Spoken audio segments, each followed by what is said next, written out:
আসসালামু আলাইকুম এভরিওয়ান, আপনাদের সবাইকে স্বাগতম জানাচ্ছি ইফতারি রেসিপির আরও একটি পর্ব দেখার জন্য। আজকে আমি বেসন ছাড়া মুচমুচে ফুলকো ফুলকো বেগুনি ও কুমড়ানি রেসিপি শেয়ার করব। বেসন ছাড়া একই ব্যাটার দিয়ে কীভাবে ফুলকো বেগুনি ও কুমড়ানি তৈরি করা যায় সেই রেসিপি তৈরি করে দেখাবো। আর রেসিপি তৈরি করার সময় আমি আপনাদের টিপস সহকারে সব কিছু বলে দিব। আশা করছি আজকের ভিডিওটি আপনাদের ভালো লাগবে। চলুন মূল রেসিপিটি দেখে নেওয়া যাক। এখানে আমি একটি বেগুন নিয়ে নিয়েছি। বেগুনটি আমি কেটে নিব। বেগুনটি আমি ঠিক এভাবে চিকন করে কেটে নিয়েছি। খুব বেশি পাতলা করে কেটে নিইনি, একটু মোটা করে কেটে নিয়েছি ঠিক এইরকমভাবে। এখন কেটে রাখা বেগুন পর্যাপ্ত পরিমাণে পানি দিয়ে ভিজিয়ে রেখে দিব 5-6 মিনিট। বেগুন এভাবে ভিজিয়ে রাখলে বেগুনের কালো ভাব তৈরি হয় না, আর ভিজিয়ে রাখার ফলে বেগুন বেশি তেল শোষণ করতে পারে না। ঠিক একই রকম করে আমি মিষ্টি কুমড়া কেটে নিয়েছি। ভালো করে দেখলে আপনারা বুঝতে পারবেন আমি কিভাবে কেটে নিয়েছি। এভাবে বেগুন বা মিষ্টি কুমড়া কেটে নিলে ভাজার পর বেগুন খুঁজে পাওয়া যায়। বেশি চিকন করে কাটলে বেগুন ভাজার পর মিশিয়ে যায়।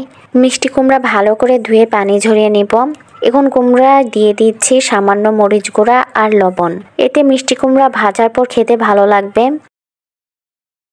অন্যদিকে যে বেগুন 5-6 মিনিট আমি পানিতে ভিজিয়ে রেখেছিলাম তা আমি পানি থেকে উঠিয়ে পানি ঝরিয়ে নিয়েছি। এখন বেগুনে সামান্য লবণ দিয়ে মাখিয়ে নিব। এর ফলে বেগুনের ভিতরে লবণের স্বাদটা ঢুকবে। এবার মূল ব্যাটারটি তৈরি করে নিব। তার জন্য একটি বলে দিয়ে দিচ্ছি 1/2 কাপ রেগুলার আটা আর দিয়ে দিচ্ছি 1/2 কাপ চালের গুঁড়া। স্বাদের জন্য মশলা হিসেবে দিয়ে দিচ্ছি 1 চা চামচ রসুন ও আদা বাটা। স্বাদ মতো লবণ দিয়ে দিচ্ছি আর কালারের জন্য দিয়ে দিচ্ছি 1 চা চামচ মরিচের গুঁড়া। এখন সব উপকরণ ভালো করে একত্রে মিশিয়ে নিব। মিশানো হয়ে গিয়েছে। এখন অল্প অল্প করে পানি দিয়ে ব্যাটার তৈরি করে নিব। একবারে পানি দিতে যাবেন না, আরও একটু পানি দিয়ে দিচ্ছি। ব্যাটারটি তৈরি হয়ে গিয়েছে। ব্যাটারের ঘনত্ব ঠিক এইরকম হবে। ব্যাটারের উপরের দিকে তুলে ঠিক এভাবে জিলাপির মতো করে বানিয়ে নেবেন। যদি ব্যাটারটি আকৃতি বোঝা যায় তাহলে বুঝবেন ব্যাটারটি পারফেক্ট হয়েছে। বেসনের ব্যাটার তৈরি করার ক্ষেত্রে ঠিক একই টিপস আপনাদের ফলো করতে হবে, তাহলে বেগুনি ফুলবে। আরও একটি টিপস আপনাদের সঙ্গে শেয়ার করছি। হাতের আঙ্গুল দিয়ে ঠিক এভাবে ব্যাটারে ডুবিয়ে নেবেন। যদি ব্যাটার আঙ্গুলে লেগে থাকে তাহলে বুঝবেন ব্যাটার পারফেক্ট হয়েছে। ব্যাটারটি আমি ঢেকে 10 মিনিট রেস্টে রেখে দিব, তাহলে ব্যাটারটি আরও বেশি স্মুথ হবে। 10 মিনিট পর দেখুন ব্যাটারটি অনেকটা গাঢ় হয়েছে। এখন ব্যাটারে অ্যাড করছি 1/2 চা চামচ বেকিং সোডা। আপনারা সম পরিমাণে বেকিং পাউডার দিতে পারেন। এতে বেগুনি ফুলবে আর মচমচে হবে। লবণ দিয়ে মাখিয়ে রাখার ফলে বেগুন থেকে অনেকটা পানি বের হয়েছে। এই পানিগুলো ফেলে দিতে হবে।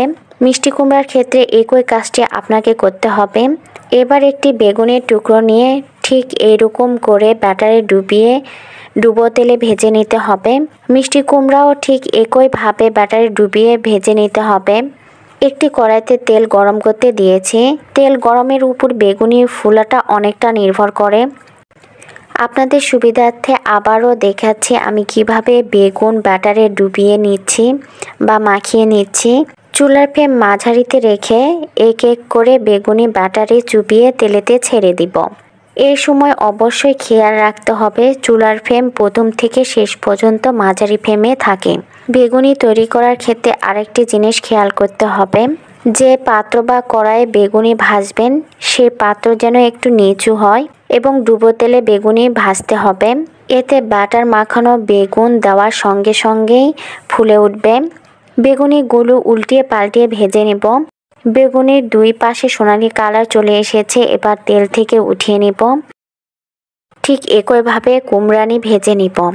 অনেক সময় আমাদের বাসায় বেসন থাকে না, আবার অনেকে বেসনের বেগুনি খেতে চায় না, তাহলে সেই ক্ষেত্রে ঠিক এই প্রসেসে বেগুনি বানিয়ে নিতে পারেন। আমার সব বেগুনি ও কুমড়ানি ভাজা শেষ।